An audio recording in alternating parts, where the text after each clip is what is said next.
Mesdames et messieurs, bonjour et bienvenue dans Focus Eco, un pôle dédié au FinTech. Voici le projet sur lequel travaille Banque Al Maghreb, un projet qui devrait être lancé en janvier, un pôle qui marquera une avancée significative dans la promotion de l'innovation numérique. Objectif, offrir un accompagnement et un soutien financier aux porteurs de projets innovants dans le domaine financier.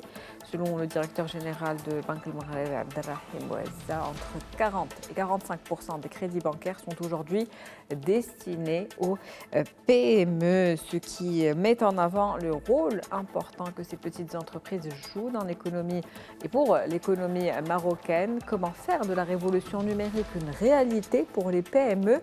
La question a été soulevée lors de l'Africa Financial Summit 2024 et on va justement en parler avec M. Nasser Ktani. Vous êtes cofondateur d'une plateforme de crowdfunding. Merci d'être avec nous aujourd'hui. Merci de l'invitation. Alors, un pôle FinTech, est-ce que c'était un projet qui était attendu? Quels en sont aujourd'hui les enjeux? Merci pour l'invitation. En tout cas, c'est une très belle annonce. Attendue, personnellement, je ne l'attendais pas, mais en tout cas, c'est une très bonne chose que les régulateurs, en fait, travaillent ensemble.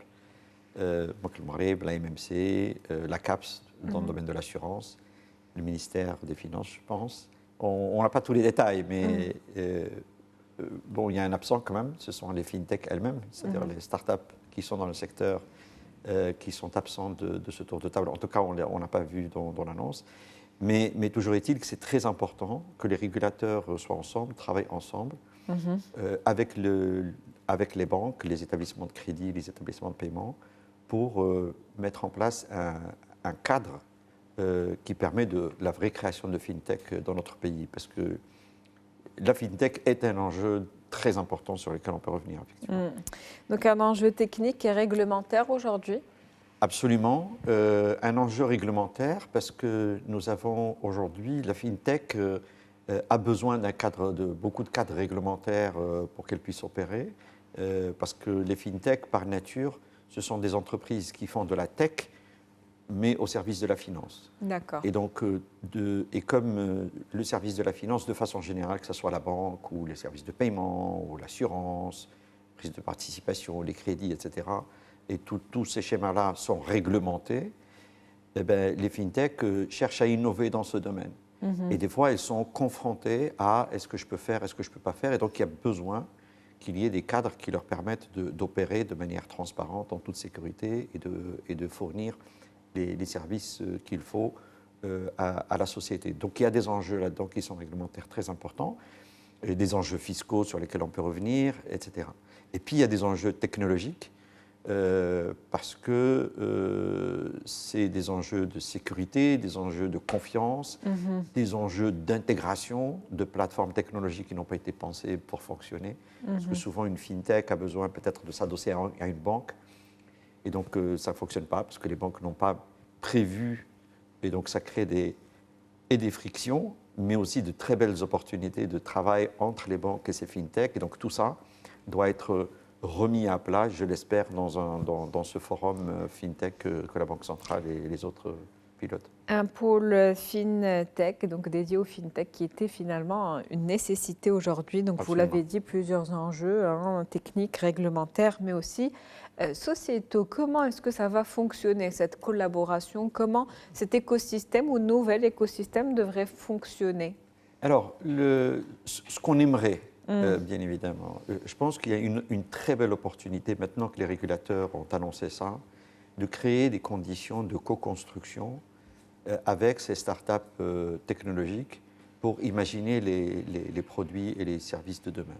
Mais je pense que le plus important, de mon point de vue, c'est de ne pas raisonner en silo. La majorité, dans la plupart des cas, le raisonnement qu'on a sur les services financiers qu'on offre, ils sont pensés un petit peu séparés. Alors que finalement, le citoyen, il est un, la PME ou la TPE, elle est un, et donc son parcours complet doit être repensé pour qu'il soit le plus fluide et le plus flexible possible. Je vous donne un exemple très très simple pour illustrer la chose. Dans une plateforme, par exemple, de crowdfunding, qui est un des sujets que nous connaissons, la loi demande à ce que celui qui va contribuer à un projet soit identifié, authentifié. On appelle ça techniquement, dans notre jargon, du KYC, c'est-à-dire on doit savoir qui donne de l'argent. Mais sauf que quand il paye par une carte de crédit, la banque, avant de lui donner la carte de crédit, a déjà authentifié. Donc on n'a pas besoin de le réauthentifier par un autre organisme, etc. Et on lui complique la vie dans son parcours. Et donc il faut, au moment où on imagine ces nouveaux services financiers, les imaginer dans une logique complète de chaîne, plutôt que de les imaginer séparés comme si on créait quelque chose de nouveau sans avoir. Et ça, c'est un enjeu très important.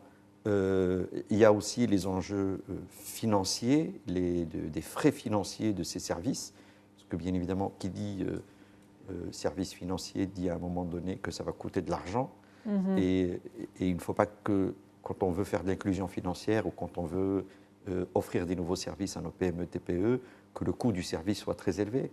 Et donc là aussi, il faut mettre à plat les schémas financiers des transactions qui circulent entre les différents acteurs pour que ce soit non seulement fluide, mais aussi accessible financièrement aux personnes qu'on est en train de servir. Donc voilà les enjeux, parmi les enjeux qui sont là. Fluidifier en tout cas les procédures et rendre accessible au niveau des prix, en tout cas ces services qui sont offerts par ces fintech et justement ces startups technologiques aujourd'hui. À quels défis font-elles face principalement ?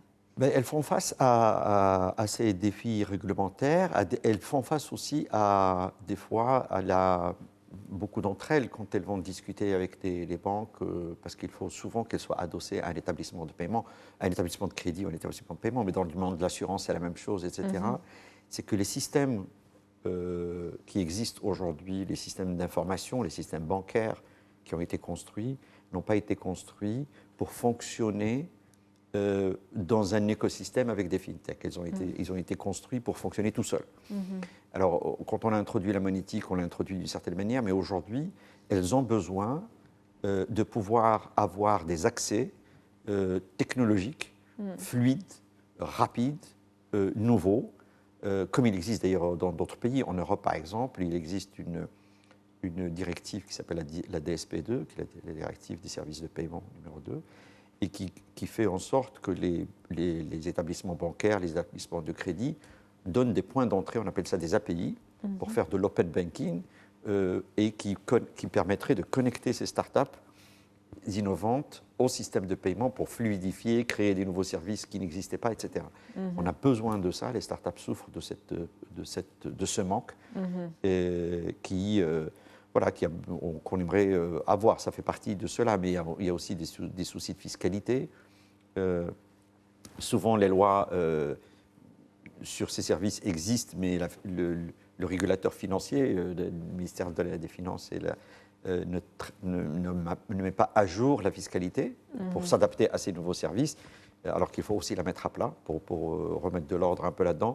Et donc c'est pour ça que c'est très important que les régulateurs se mettent ensemble, le ministère et les différents régulateurs dans cette initiative, pour vraiment qu'ils travaillent ensemble et avec les startups pour que la machine fonctionne. Donc on est très très content de cette initiative.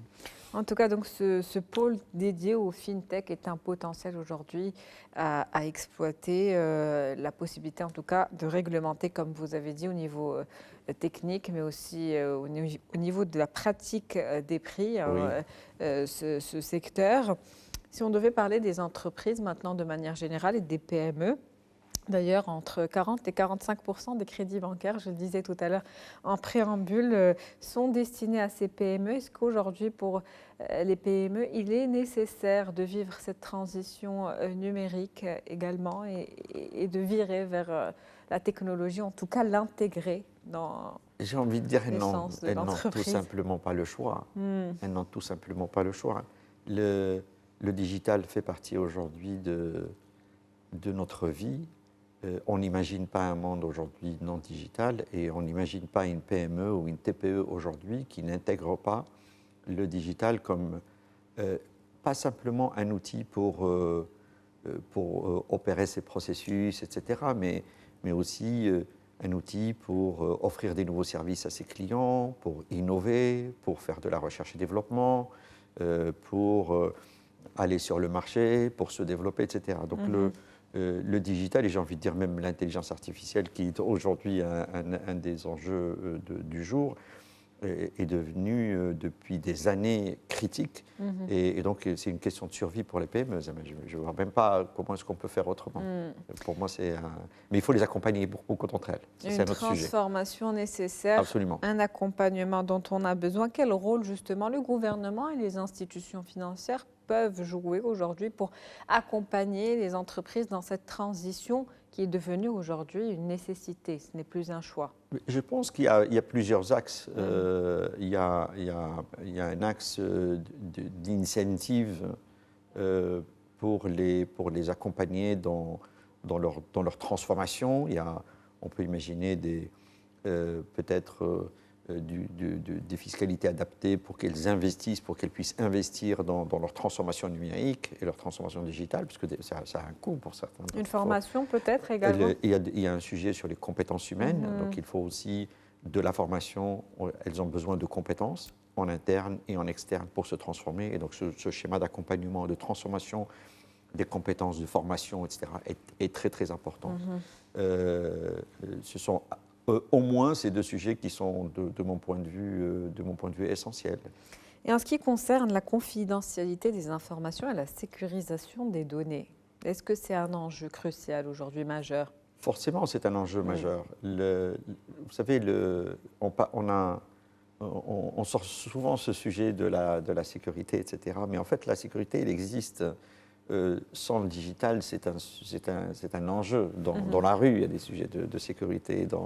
Sur les autoroutes, il y a des sujets de sécurité, etc. Donc, l'idée, c'est que dans le digital aujourd'hui, c'est un enjeu fondamental. La bonne nouvelle, c'est que nous avons des dispositifs réglementaires dans le pays qui permettent de mettre un cadre d'accompagnement pour ça. La DGSI fait un travail remarquable. On a une loi sur la cybersécurité, on a une loi sur la protection des données à caractère personnel. La CNDP fait aussi un travail remarquable. Donc, il y a tout un tas de choses qui existent, mais c'est vrai qu'il faut davantage développer cette logique de confiance. Parce que le digital, pour son développement, repose sur la confiance. Vous savez, quand vous branchez la prise de votre téléphone au mur, vous ne dites pas ça va exploser. Pourquoi? Parce que la chaîne de confiance a été faite de manière à ce que vous ne posez même plus cette question. Et ça, il faut construire cette chaîne dans le monde digital où je peux payer par carte de crédit sans que je me dise est-ce que c'est frauduleux ou c'est pas frauduleux. Je reçois un virement et je ne me dis pas est-ce qu'il est frauduleux ou pas. Je reçois un mail et je l'ouvre et je ne me pose pas la question. Il faut créer ce cadre de confiance dans lequel tous les opérateurs sont impliqués. Je pense qu'on y arrivera un jour. Mais oui, la sécurité est encore un enjeu important. Merci à vous, Monsieur Nasser Ktiani. Je rappelle que vous êtes cofondateur d'une plateforme de crowdfunding. C'était un plaisir de vous avoir avec nous. Merci à vous. Merci pour toutes ces précisions. C'est la fin de Focus Eco pour aujourd'hui. On se retrouve demain avec un nouveau sujet, nouvel invité. Très bonne journée. Merci pour votre fidélité.